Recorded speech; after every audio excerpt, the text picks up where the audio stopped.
मध्य प्रदेश की महिलाओं के लिए आज की खबर बेहद बड़ी है, क्योंकि लाडली बहना और लाडली लक्ष्मी योजना को लेकर सरकार ने ऐसा फैसला लिया है जिससे आने वाले 5 साल तक बड़ा फायदा मिलेगा। लेकिन सिर्फ महिलाओं के लिए ही नहीं, नर्मदा, किसान और युवाओं को लेकर भी कैबिनेट ने कई बड़े फैसले किए हैं। और क्या क्या बदलाव है और सरकार कितने हजार करोड़ रुपए खर्च करने वाली है, पूरी खबर चले जानते हैं इसी वीडियो में। नमस्कार, मैं हूं आपके साथ दीप्ति चंदाकर और आप देख रहे हैं IBC24 डिजिटल। भोपाल में मुख्यमंत्री डॉक्टर मोहन यादव की अध्यक्षता में कैबिनेट मीटिंग हुई। इस बैठक में जनता से जुड़े कई बड़े फैसले पर मुहर लगी। सरकार ने कुल 18 प्रस्ताव को मंजूरी दी है। सबसे बड़ी खबर लाडली बहना योजना से जुड़ी है।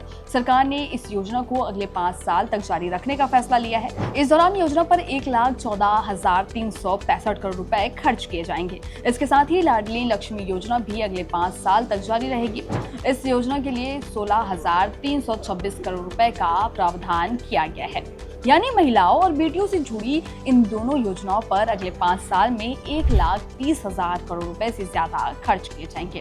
अब बात मातृवंदन योजना की। कैबिनेट ने प्रधानमंत्री मातृवंदन योजना को भी 2026 से 2031 तक जारी रखने की मंजूरी दी है।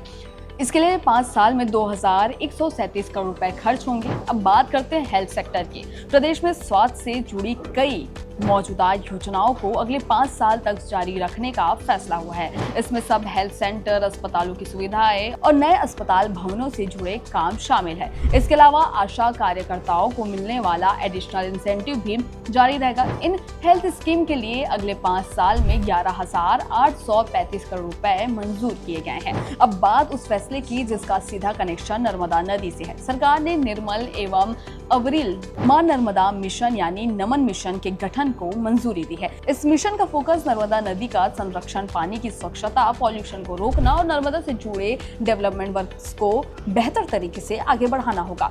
मंत्री राकेश सिंह के मुताबिक प्रदेश की 35% से ज्यादा आबादी नर्मदा नदी के किनारे रहती है। किसान कल्याण और कृषि विकास विभाग की 3 योजनाओं को अगले 5 साल तक जारी रखने का फैसला लिया गया है। इन योजनाओं की अवधि 1 अप्रैल 2026 से 31 मार्च 2031 तक रहेगी।